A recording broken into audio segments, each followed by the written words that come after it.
Hello, everyone. Thank you very much for joining us this morning. I'm Eileen Reavey. I'm the Deputy Director at Rank the Vote, and we are very excited to bring you today's program featuring Congressman Jamie Raskin discussing the Ranked Choice Voting Act, which he introduced last month. This federal legislation will strengthen American democracy and promote fairer and more representative elections by implementing ranked choice voting for all congressional primary and general elections. You'll also hear from key leaders in the election reform movement, including experts from FairVote and RepresentWomen. We are very excited to be putting this program together with both of those organizations. We all work together across the country on ranked choice voting at all levels of government. So we'll be hearing from Meredith Sumpter, the FairVote's president and CEO, Cynthia Richie Terell from RepresentWomen, the executive director and founder, as well as Congressman Jamie Raskin from Maryland's 8th Congressional District. Congressman Raskin was a constitutional law professor and is known for his leadership during the second impeachment trial of former President Trump and his advocacy for democracy reform and civil rights. He is the ranking member of the House Committee on Oversight and Accountability. Prior to Congress, Representative Raskin served 3 terms in the Maryland State Senate, delivering a series of landmark legislative accomplishments, including leading the effort for Maryland to become the first state to ever pass the National Popular Vote Interstate Compact. So thank you so much for joining us this morning, Congressman, and I will turn it over to you. Well, good morning, Eileen. I'm delighted to be with everybody, and thank you for your great leadership on this critical issue. I've been around the country in the thick of this presidential campaign and campaign for Congress. And we're talking a lot about defending democracy.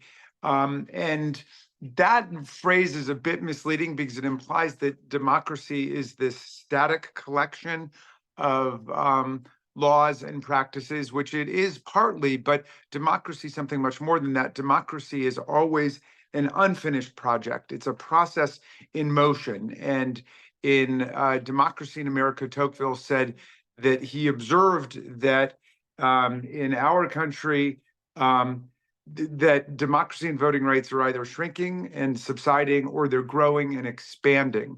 And so we've been in very much a contractionary retrenchment mode in terms of democracy and voting rights, and we've got to get back on the growth track. And a central part of that, to my mind, is ranked choice voting, improving our voting system so we can get to real majority rule in terms of the electoral process. One day somebody's going to write a great paper, maybe somebody in our audience today will write a great paper in school about minority rule in the career of Donald Trump, because Trump has thrived on not having ranked choice voting, on being able to win a minority of the vote in a lot of different places, both in Republican primaries, but of course also in the Electoral College. And that's stated just as an academic, non-partisan observation, not as a partisan dig in any way.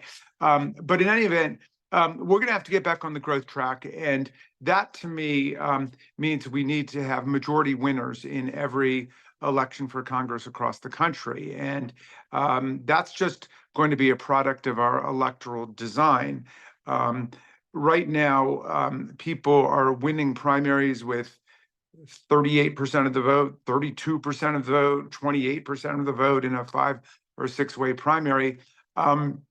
That person is not necessarily the one who would have been chosen by a majority of the voters, even in their primary. And the same kind of thing happens in general elections, where we have plurality winners instead of majority winners if you have third party or third and fourth party independent candidates. And so ranked choice voting is all about making sure that the person who wins really is the consensus favorite of everybody who's voting. I assume most people on the call know how it works. If there are 5 candidates running for Congress in your party primary, you rank all 5 of them. If somebody gets 50% plus 1 on the first ballot, then they're the nominee. But if not, if the high the high ranker has just like 42% of the vote, you drop the lowest candidate and redistribute their second choice candidates to the others. And if that creates a majority winner, then you've got it. If not, you keep using that process all the way down. And it's been used with great effect and with great popularity all across the country, from Maine to Alaska. And I actually have colleagues in Congress, both of whom were elected under ranked choice voting systems, Jared Golden and Mary Peltola from Alaska. So in addition to guaranteeing majority support, there are lots of other corollary benefits to doing it this way. It takes care of this so-called spoiler problem, because now you can vote your heart's content on the first ballot. And if your person doesn't make it, then your vote would be redistributed to a second choice or third choice winner, depending on the context. And I think most significantly, and I don't know to what extent this has been a surprise for people around the country as ranked choice voting has been adopted, it has really significantly diminished negative politicking, because the whole logic of the electoral process changes. Now, instead of trying to subtract votes from your opponents by engaging in negative politics and character assassination, the built-in political tendency of RCV is to reach out to those people and say, oh, Eileen's your first choice. I love Eileen too. Well, please consider me for your second choice. We have a lot in common. We have a lot of overlap in terms of our policy commitments and so on. And so it favors coalitional politics, positive coalitional politics, instead of divisive negative politics. And so I think that all of these benefits are going to be to the significant advantage of American politics moving forward. My legislation would apply both to primary federal elections as well as general federal elections. And if you want to look at some elections where it's made the difference, check out Jared Golden's election in Maine and Mary Peltola's election in Alaska. But it's working all over the country, and we can share all that information with everybody. But this is a reform that should appeal to people across the political spectrum, anyone who really believes in majoritarian politics rather than having the rule of particular minority parties or minority political factions. So with that, I'm happy to turn it back over to you, Eileen. And I don't know if we were going to do questions or not. Yeah, thank you so much, Congressman Raskin. We absolutely can take one or two questions before we move on to Meredith. I think speaking to the impact that this could potentially have on gerrymandering at the federal level would be helpful if you can speak to that a bit, please. Yeah. Well, gerrymandering, of course, is its own problem, and we do have to address it completely on its own. And we have favored the creation of independent, nonpartisan commissions to draw districts, and I favor multi-member districts and the use of ranked choice voting, where we will get the most representative composite portrait of the electorate going to Congress or going to a state legislature. But I think that one of the problems we have right now with America being locked into gerrymandered districts in large parts of the country is that it tends to favor the most extreme tendencies within a particular party. And obviously it's easier to see how that works in the other person's party. So I'll tell you that, I've got a lot of Republican colleagues who just dare not cross Donald Trump because they feel that they will be defeated in their primary by a candidate who's willing to, to follow the Trump line and do whatever Trump tells them to do. The effects of that, I think, are going to be dampened with ranked choice voting. But I do think, we're going to need a separate remedy to address gerrymandering. Thank you, Congressman. And we do have several questions about where the bill stands. Of course, it was just introduced last month. Can you speak to the process that it would have to go through and how you feel about the likelihood of, all of us working together to build support for this across the country and get it through the House? Yeah, I mean, the time is now to really begin educating people about how it works and why the values of it are so critical and imperative in American politics at this moment. We don't have much hope that the current the GOP majority in the House is going to be interested in it because they haven't brought forth any electoral reform legislation in this Congress. But I have high hopes for what's going to happen in the 119th Congress and the next Congress. And I hope it will be part of a full panoply of electoral reform measures that we need to get democracy moving and growing and energized again. The alternative to democracy is collapsing into some other form of government like theocracy. And there are clearly people pushing a Christian white nationalist agenda, like in Project 2025. Autocracy, which is what Vladimir Putin and Kim Jong-un and President Xi are pushing for around the world, and Viktor Orban, plutocracy and kleptocracy. And, kleptocracy is just government exists not to serve the common good and the public interest, but just to serve the interests of the guy who gets in, who's going to make as much money as possible. And that's the rule of kleptocrats, and it is closely connected to rule of the autocrats. Thank you very much, Congressman. I'll just give you one last question here. If you were to give, someone saying this is seen as a partisan effort, what is your top line for response that people can use to respond to this, that this is something that everyone should agree with? Well, I mean, I hope it's not going to be a partisan effort. Right now, it's mostly Democrats pushing it. But if you don't look to who's pushing it now, but you look to who it will serve, it's completely nonpartisan or cross-partisan. It helps anybody who thinks they can assemble a majority in a particular district in a particular election for House or Senate. And so that, by definition, is open to any political party which is willing to develop a political program and a campaign that appeals to the broadest number of people, as opposed to trying to appeal to a narrow band of the electorate. And that obviously is destructive of democracy in the long run.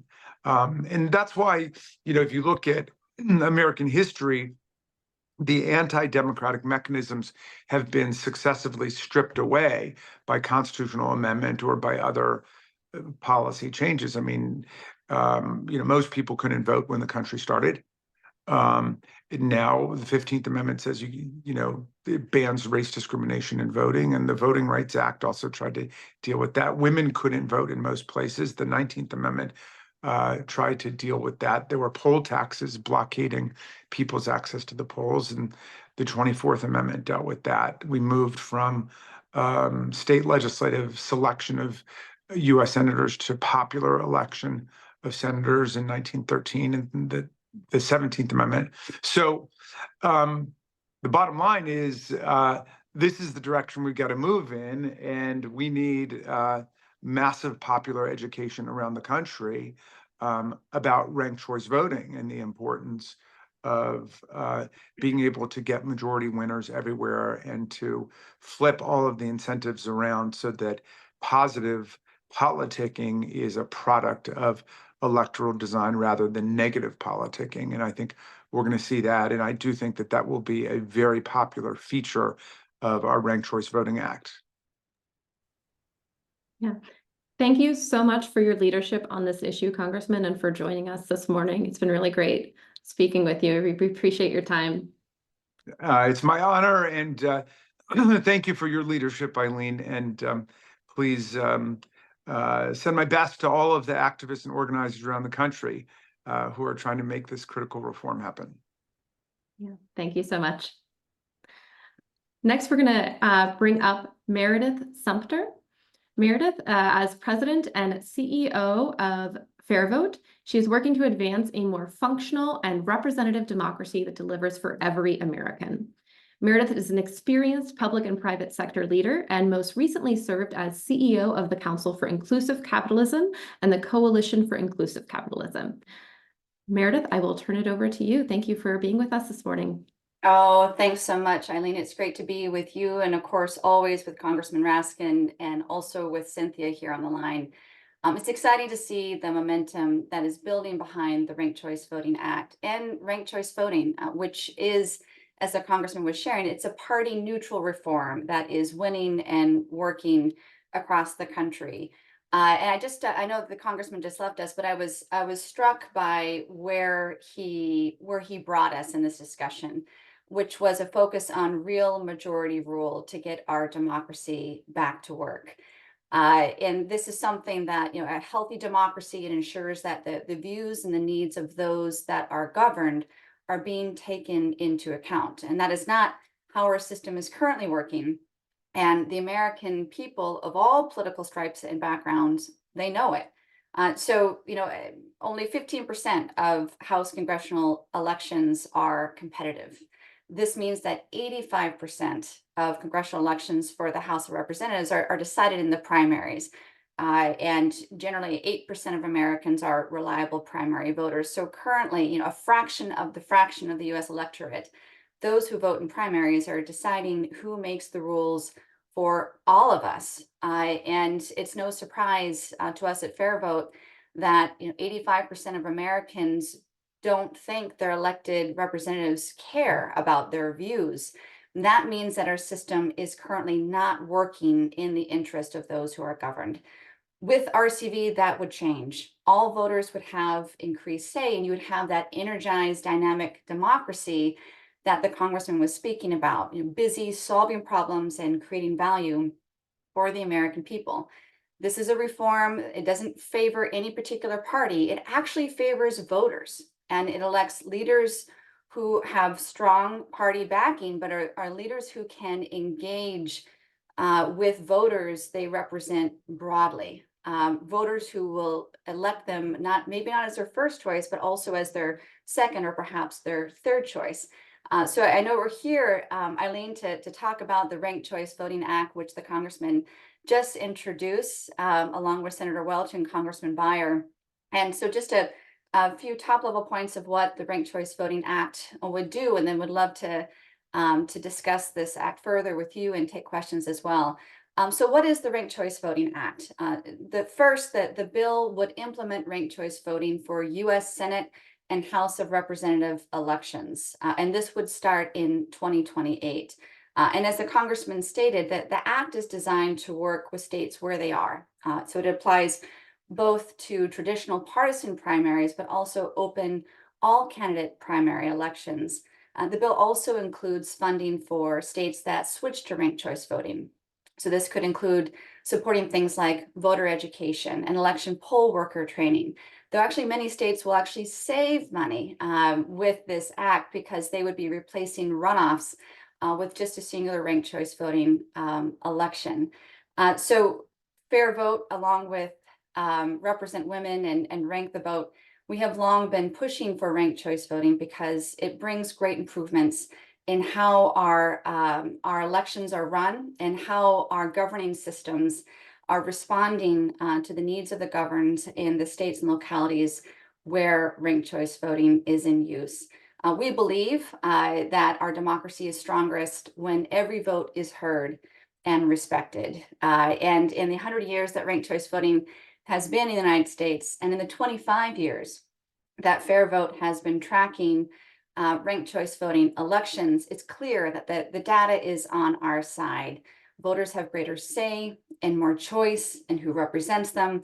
There is less partisan rancor and negative campaigning, but there's also, and this is the part I love most about it, there is greater incentive for elected leaders to represent the majority of their district or state. So this leads to more problem solving and coalition building and a focus on getting things done. So ultimately, the RCV Act, this is a pro-democracy bill that will benefit the American people, and it will enable our congressional leaders to do the work that we, the people, elect them to do. So with that, would love to turn back to you, Eileen, and take questions or open up for discussion. Thank you so much, Meredith. We really appreciate your leadership and all of FairVote's on this. Can you speak to the number of rankings? We have that question popping up a lot of why we come to the numbers we do. Obviously, a decision has to be made eventually, but around why 5 was chosen for this bill. The number of rankings that are chosen by a state.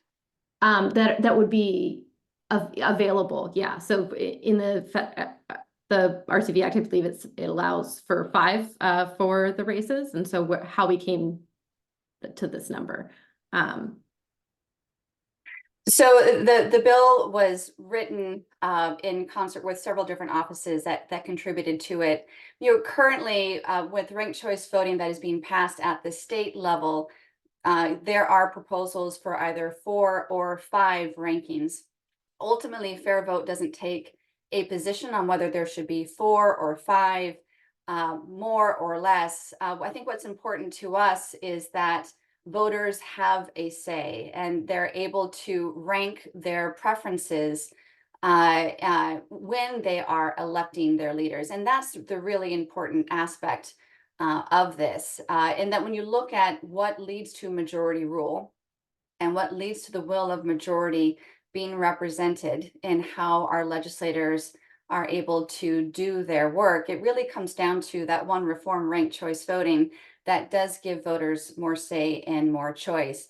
I think ultimately from FairVote's perspective, voters have the option to rank, right? So if you want to rank up to 3 or up to 4, up to 5, voters have the option to do that on their ballot. The RCV Act does have 5 as its number of ranking. But I think what's important for us to do is to see from the laboratories of democracy in the states that have adopted ranked choice voting, that is Maine and Alaska. And then we have 4 additional states that are looking to put RCV on the ballot this November. We will be able to collect data on how voters are making use of their ballot and what that means for who gets elected and how they are incentivized to work on behalf of the voters who put them into power. Thank you so much, Meredith. When one of the questions we've gotten here speaks to how this could look for U.S. Senate races. That's something that's, not, I think, as much discussed in people's mind when they think about RCV, because we are doing so much work at the state and local levels across the country. Is that something that you could see really transforming the way that the Senate is now and how it's representative of the population? Oh, absolutely. I think we've seen, it's very clear that the data that we have on ranked choice voting elections is that more women and candidates of color run and win in these elections. And that's really important at a time when our country is changing so rapidly. We really need elected leaders who represent all of us and are able to bring all of our perspectives to the table when they are making the rules that govern how we live as a people. And so when you look at the potential for ranked choice voting use in Senate races, in addition to use in House races, I think you're going to see a meaningful difference in who gets considered in these races, a meaningful difference in American votes mattering toward those officials whom they truly believe are going to well represent their interests. And we see it already just at the state level of the House race in the election of Mary Peltola from Alaska. This is the first Native Alaskan voted into Congress and the first woman voted to represent Alaska in the House. And so I'm confident with passage of the RCV Act that you're going to see more meaningful and fair representation of the American people more broadly, both in the Senate, but also in the House. Thank you so much, Meredith. Next, I'm going to bring up Cynthia, Richie, Terell, and then she is going to speak, and then we'll reopen it up for questions for everyone. So Cynthia Richie Terell is the founder and executive director of RepresentWomen and an outspoken advocate for institutional reforms to advance women's representation and leadership in the United States. She and her husband, Richie, helped found FairVote, and she has worked on projects related to women's representation, democracy, and voting system reform in the US, and also worked to help parliamentarians around the globe meet UN goals for women's representation and leadership. Thank you so much for joining us, Cynthia. Really looking forward to your remarks on this and how hopefully this can help with gender parity in Congress. Thank you so much, Eileen. Great to be on a call. What a dream team. Eileen and Jamie Raskin and Meredith Sumpter. We've got a powerful, compelling group of people here who I think of the many common threads, we all really care about democracy, and we care about not just the campaign process, but the process of governing itself. And I think that's a good entry point to touch on some of the stats related to women's representation, because I think the analysis from leading consulting firms like McKinsey and others, I think really emphasizes how it's really hard to make good policy when the governing body doesn't include a lot of different lived experiences. And that's what we see in US politics today, is that there are certain types of people who get elected and they remain in office because of the power of incumbency. And I think we really need to embrace innovation in reforms like the Ranked Choice Voting Act and the Fair Representation Act, which I think some of the folks on the call are aware of and are also interested in, which in a lot of ways sort of busts up the logjam of our current electoral system and would help to elect more women for a number of reasons. And I'm happy to talk more about that. But before I do a little more information about RCV, just wanted to emphasize how truly remarkable it is that the US is such an outlier in terms of the representation of women. We are one of the oldest democracies in the world, and we are behind almost all of our allies in the percentage of women in office at all levels of government.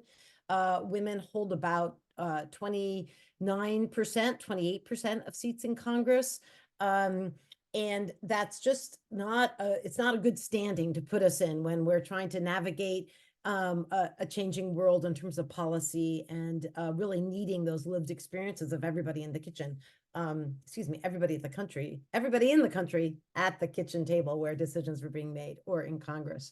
So the good news around ranked choice voting, and now we have more than 20 years of experience with it, so we can say with a lot of certainty what the data tells us. We're not like interpreting data, we're just seeing the results of these ranked choice voting elections, which is pretty exciting. I put a note in that I think it's the largest city in seven states now use ranked choice voting. So that's a lot of voters and a lot of elections. So these stats have a lot of meaning, and women hold 53% of seats in jurisdictions with ranked choice voting.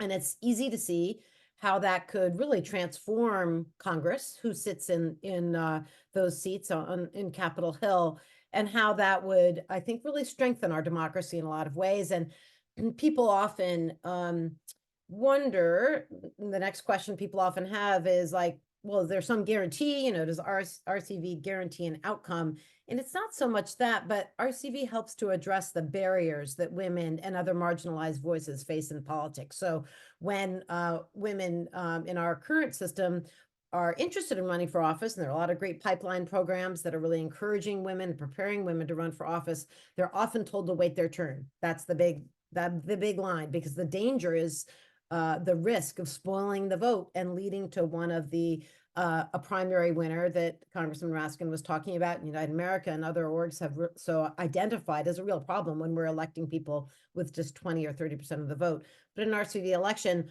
multiple women can run with no fear of splitting the vote. There's more civility. In contexts where it's replacing a runoff election, it actually can cost less. And the data is showing also that turnout is up. So more people are participating. The elections are more civil.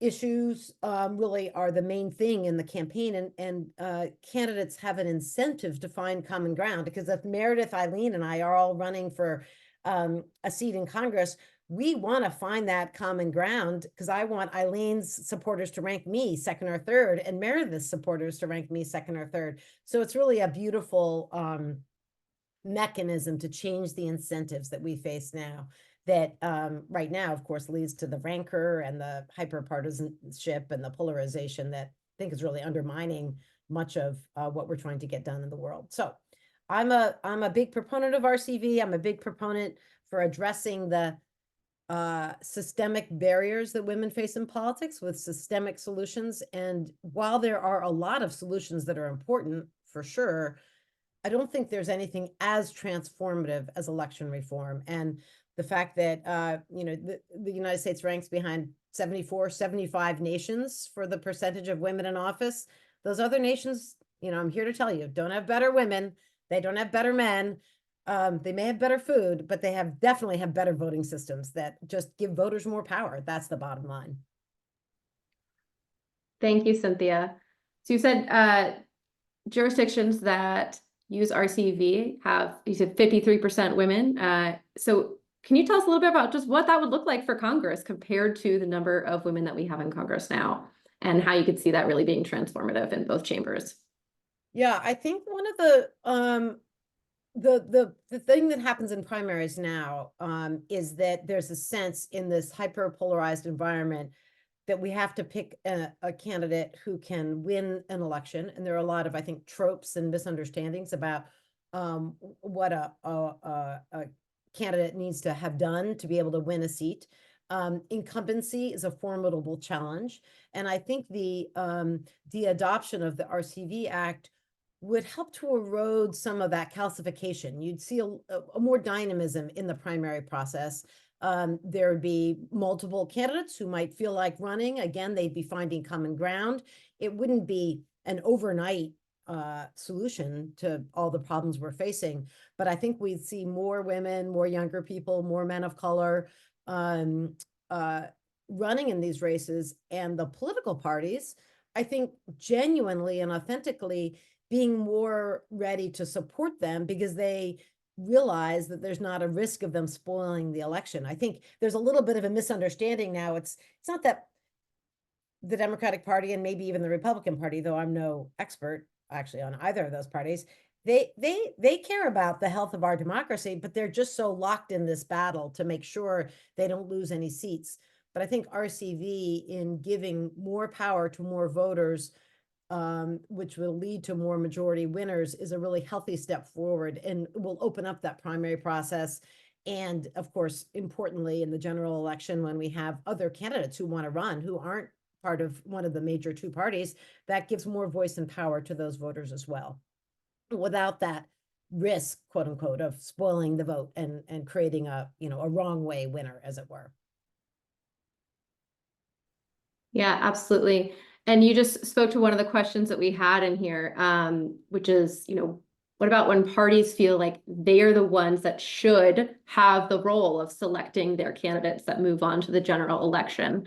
And I think you speak really eloquently to that. I mean, its power should be in the hands of the voters ultimately. Would you agree with that? Obviously, we're all from nonpartisan organizations here, and we're just focused on the reform. But is there anything else you'd like to add to that? Yeah, I don't see any conflict there. I mean, I think we do want majority winners, and I think parties understand that they're more likely to hold on to those seats if their candidate has won with a healthy majority. So I think we're all working for the same thing, rowing in the same direction, whatever the right metaphor is. And I think, if anything, this reform frees parties to really embrace the candidates who really speak to the values of the party. And it can be a nice a back and forth, if you will, with a range of candidates. Again, we're removing that jeopardy of like, oh my goodness, you can't have two women running. That would be a disaster because they might split the vote. All of a sudden, parties can more authentically, I think, engage with candidates. And I think we'd see a blossoming of more candidates who reflect larger parts of our communities. Thank you, Cynthia. I'm just going to speak for a moment here about what all of you on this call can do before bringing Meredith back up for Q&A as well. I'm just going to go ahead and share my screen so you can all see this link, which will also drop in the chat here. But we want you to take action, right? The best thing you can do here is contact your elected officials afterwards, your members of Congress. You can use this link here and let them know that this is something that's really important to you and you want to see them take action on. This is something that they need to hear from constituents on. Particularly if you are in a state where maybe this is ranked choice voting is something you really care about, but there's a ban at your state legislative level, or you know that there's just not as much energy for it locally. One, we at Rank the Vote would love to work with you on changing that. And, we're the grassroots arm of this movement and really hope to work with you to build strong communities of support around ranked choice voting. But if that's not there already locally, you can reach out to your members of Congress and urge them to take action on this, because this is something that would be so transformative at the federal level if we were to have ranked choice voting in all congressional primary and general elections. You'll see here, we do have many partner organizations that we're working that are in support of this legislation. And we are just really proud to be working alongside all these groups on this bill, and then also just on ranked choice voting across the country. So if you do want to get involved, we'll drop the links in the chat here and follow up with them afterwards. But getting involved by contacting your member of Congress directly, or signing up to volunteer and working with any of the groups on this call to build momentum for ranked choice voting in your communities. So with that, I'm going to bring Meredith and Cynthia back on here to go through some more of these questions that we've gotten in the Q&A here.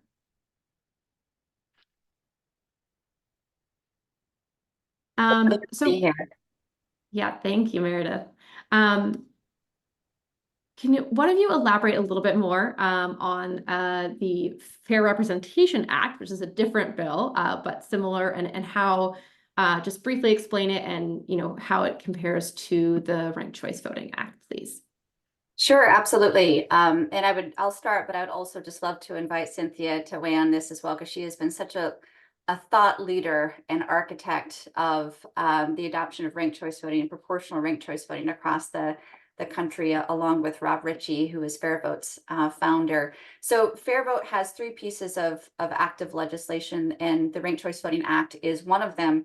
Our North Star reform is the Fair Representation Act, which would implement ranked choice voting and multi-member districts for the U.S. House elections and ranked choice voting for the U.S. Senate elections. It would also establish new redistricting rules to prevent gerrymandering.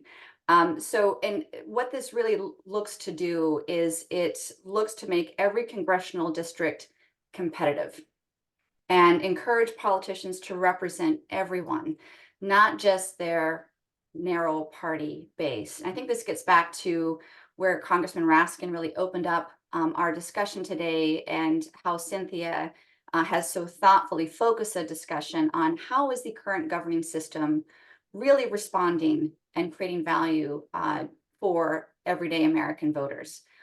We don't have a competitive election system, and it shows. And when you do introduce competition, when elected leaders to win and keep their seats, they have to reach out beyond their narrow party base to reach those that they are seeking to represent more broadly. It does make the issues of our day more of a focus, and it does lead to elected leaders who are incentivized to get things done. So when you look at where things were, how productive was Congress back in 1992? This is the year that FairVote was founded. 32 years ago, man, that goes fast, Cynthia. I tell you, but when you look at the number of bills that were passed in 1992, and then you compare that with the number of bills that have been passed in our current Congress is just 11% the productivity of what Congress was able to do in passing legislation 32 years ago.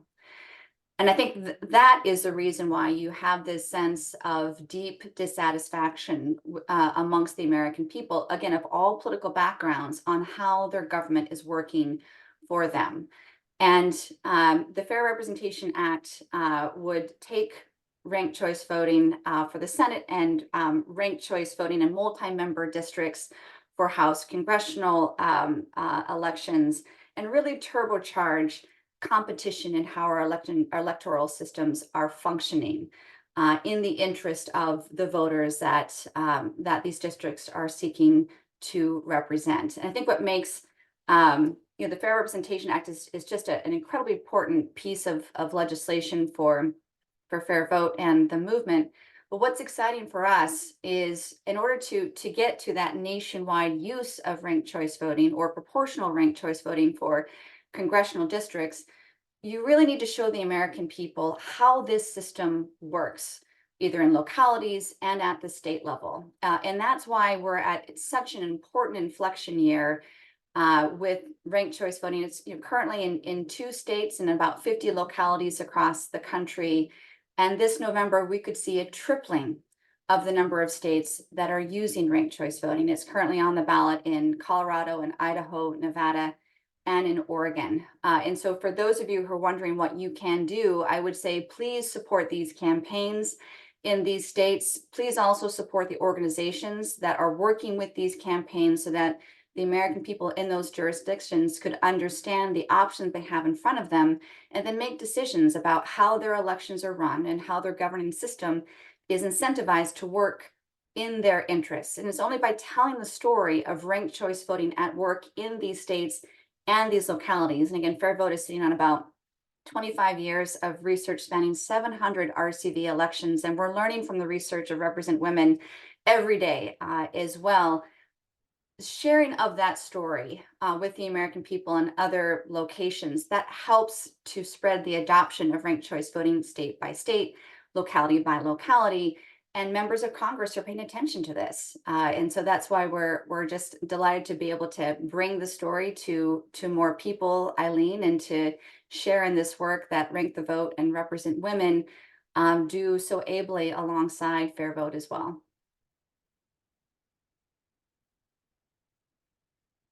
That was a wonderfully complete answer. But Cynthia, is there anything you want to add to that? Oof, I rarely can turn down a chance to talk, so I'll have to I'll think of something. Meredith, you covered so many of the right bases, so thank you. I will say, you may have said this and I was distracted, but there's a nice history of using proportional ranked choice voting in this country. The reform era 100 years ago was really founded on this idea of returning the power to the voters and really bolstering democracy. And that's a nice legacy that we have in this country, that it really worked well in a number of big cities in New York City and in Ohio. And it was not seen as a partisan hot potato then. It was just seen as a good government reform. So that's a nice legacy, I think, to build from. And part of that legacy was what we are predicting would happen now, which is that there was this flourishing of different kinds of candidates getting elected in the cities that had adopted proportional ranked choice voting. Another good thing to remember about it is that it's not as though we're just plunging into this without understanding the examples around the world as well. There's some big countries that use it. Australia notably uses it, proportional ranked choice voting, for its upper house or Senate. And I'll add that women hold 57% of the seats in that body. So that's pretty compelling. Anybody who really is serious about getting more women elected should be pretty excited about that proportional form of ranked choice voting used in Australia and Ireland. And you notice sort of a theme here, that a number of the countries that inherited this first past the post winner take all voting system from the UK have switched to some kind of a proportional ranked system that's candidate based. And I think that's the reason that Meredith and Eileen and all of us really think it's a good fit for American democracy, because we're such a big country. We elect about 520,000 offices, if you can believe that. About 80% of them are nonpartisan. So a reform like ranked choice voting is a great fit for those nonpartisan elections. And about 75 or 80% of them are also single winner. Again, ranked choice voting is a great fit for that. But when we are electing more than one person on a city council and for Congress with the Fair Representation Act passage, then having a ranked ballot that's really candidate driven, so that voters still get to choose the candidates on the ballot, I think that's really the best fit. And I'll just end saying that the predictions that we have done at Represent Women, looking at the impact of the use of multi-seat districts in this country now, there are 9 states that use multi-seat districts for the state legislature. I'm sitting in one right now in Maryland. Women are about twice as likely to get elected in a multi-seat district than a single seat district. And we know that ranked choice voting is also super helpful. So the top best points about the Fair Representation Act, just to recap, it ensures partisan fairness. Republicans in Maryland and Manhattan would have representation, shockingly. Democrats would also have representation in places where they may have 25 or 30% of the vote, but right now can't win a seat. It would enable multiple constituencies of color to elect candidates of choice, meaning you could have Latinos and Asian Americans and African Americans all representing a district, and it would probably lead to about a 40% increase in women's representation in Congress. Thank you both so much. One of the questions that we have here is about using ranked choice voting for an office that decidedly could not be multi-member, which is for the U.S. presidential election. I'll start with Cynthia. Can you speak to how that could possibly work and actually how some states are already using RCV for their presidential elections? Yes, well, 2 states are Maine and Alaska, so that's exciting. And a lot of us got started doing this work after the 2000 election, where we saw an instance where there were 3 candidates on the ballot. And no matter how you feel about the outcome of that election, I think we can agree it was a non-majority winner result. And that problem could be fixed with ranked choice voting. Of course, that was the general election, but trying to think through the impact in the primaries for president as well. Meredith can talk better about this than I, but I'll just start off saying in 2020, 4 states used a mailed ballot with a ranked option that was used by the Democratic Party in 4 states, and it was phenomenally successful. Turnout increased, I think in like Kansas, it quintupled or something phenomenal like that. But it gives voters more power in the primary to say, I really want to elect a candidate whom I think can win.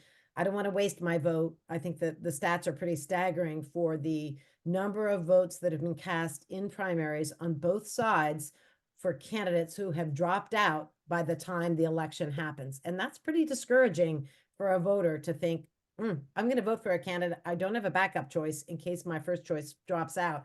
And it's an easy fix to adopt ranked choice voting for presidential primaries and general elections, I'll add. Thank you. No, Meredith, yeah. I'd say just beautifully done. I mean, we don't want any vote wasted, and we want every vote to count, right? So in the primaries, I mean, it's ranked choice voting. It would absolutely solve for being able to put your vote in, and if a candidate drops out, your second choice or your third choice, could count. But I think the other example that we're looking at with the presidential election just 4 weeks away is the spoiler issue. Even with RFK Jr. out of the race, third-party candidates are likely to be decisive in a presidential election that is so close. I mean, it will likely be decided by just a few thousand votes in 3 or 4 states. Now, this is not a new problem. This is a story that has been around as long as I have and before then. And it leads to Americans voting strategically, not voting for who they really want. But out of fear of their vote not counting, voting for someone else other than who they really want. So whether that's, Ross Perot, Ralph Nader, Jill Stein, Gary Johnson, or others, we've been having the same debate every 4 years. And we have the tools to fix it with ranked choice voting. So that making sure that we're not wasting anyone's votes in the primaries and making sure that Americans can authentically vote for who they think will best lead the country without fear of spoiling the vote. That's something that RCV can certainly solve for. Thank you, Meredith. And I think it's such a great example. I mean, I'm a believer that people really know when their vote is being sought after, and they know when it really counts for the, the highest office. People know when they're in swing states, and it's, FairVote's data shows that turnout in swing states is 11% higher than in the rest of the country. And I just see the clear example for that. If we had RCV in those presidential primaries, people would be more invested. If we had them in the general election, they would know that, oh, I'm not picking a spoiler candidate. I'm not picking between two people I don't like. I can truly express the value of my vote, which I think would help boost turnout across the country wherever we have ranked choice voting. Absolutely. So one of the questions we have in here is about outreach. You know, some members of Congress sponsored the Ranked Choice Voting Act when it was introduced in previous years, and we hope to get them on board again. Maybe this is a question for you, Meredith, about the outreach plans and how much we want to get these people mobilized. Oh, absolutely. Well, and for all of you who are listening, what I would love for you to do is to reach out to your member of Congress and ask them to look at the Ranked Choice Voting Act and also the Fair Representation Act and the Voters' Choice Act. These are the three pieces of RCV legislation that we have in Congress. And every year we see support for these pieces of legislation building. And we're really at an inflection point. I think, you know, whatever happens in November, what we do know is that the American people are going to have an increased say in the election system that is used to determine who represents them. And so coming out of that November election, I think what we're going to see is a change electoral map in the states that are considering ranked choice voting and ranked choice voting in open primaries. And that's the primaries reform that pairs so well with ranked choice voting. So I would welcome for all of you to reach your member of Congress, ask them to look at the RCV Act, contact FairVote as well for more information. We have a dedicated team that is conducting outreach in the House and in the Senate, along with key coalition allies such as Rank the Vote and Represent Women. And we have a great story to tell. Again, that the data is on our side. These reforms get the political system and the election system working in the interest of the voters who are represented. It's really that simple. It's a party neutral reform, and it just makes sure that our governing system is getting things done on behalf of the voters who are being governed, and that they have meaningful say and meaningful choice in who represents them. But with that, I would also just welcome Cynthia, if you have any thoughts to share with the audience on how they can also get involved with Rank the Vote, our grassroots partner, FairVote, who is we're researching and advocating for adoption of ranked choice voting, but also Represent Women is such an incredible partner as well in telling the story of what this reform can do for meaningful and fair representation. Thank you, Meredith. I would say the same. Go to all these great websites, get the data, read the reports, understand the framing and the analysis that we've uncovered, and then share that with your member of Congress. That's an excellent place to start. There has been some significant support from women members in particular. I think right now, my sense is that there's a lot going on right now in politics, and this is not necessarily the top priority, not yet, at least not this week, for all these members. But I think we're in the phase right now where we're socializing the idea, if you will, with members of Congress. So hearing from donors and supporters and constituents around the need to really be innovative to solve these problems. I think it's hard to embrace the fact that this isn't going to happen in the next couple of election cycles, but we have to do this work now in order for it to happen in the decade or so to come. So we're really laying the groundwork, we're sharing the information, we're having conversations with people from all over the political spectrum, all over the country. There's, as I say, lots of good information, and we really do need the support and involvement and engagement from all the viewers on this call and others to share that with your member of Congress and ask them for a response. I mean, frankly, I think that's the most important thing, is there's still misinformation out there. And fortunately, we all have good answers to clear up that misinformation. We've got great answers. We've also got incredible data and evidence to back up what these reforms are capable of. And I just wanted to say, I know we're close at time, but one last thought here. Regardless of who wins the White House in November, Americans are remaking the way that government is working for them from the ground up. We've seen it in the cities first, and cities are now building to states. And so it's a real honor to be part of that energy of the American people taking power back and ensuring that those who are elected are working in the interests of the majority. And in that, I just want to note that just last week, the Washington Post National Editorial Board endorsed all of the state ballot measures plus Washington, D.C. For RCV, saying that, ranked choice voting, it encourages everyone to campaign constructively rather than focus on our polarized politics that has really held up the ability of our system and our elected leaders to get things done. So again, Eileen, thank you so much for the opportunity to bring this work and the Ranked Choice Voting Act to this broader audience. And we're just excited about what we're going to be able to get done this November and beyond because of support of people like you who are joining us for this call, as well as the Americans in the cities and states that are passing this election reform on the ballot. So thanks so much again for your time. Thank you, Meredith. Cynthia, any closing remarks? Yeah, thanks, Meredith. I'll just do a quick plug for this terrific film, Majority Rules, which is now available, I believe, on YouTube and Apple TV, maybe a few other places as well. And it's about the experience of building the reform and then implementing the reform and the outcome of the reform in Alaska, which combined the ranked choice voting and a top 4 open primary.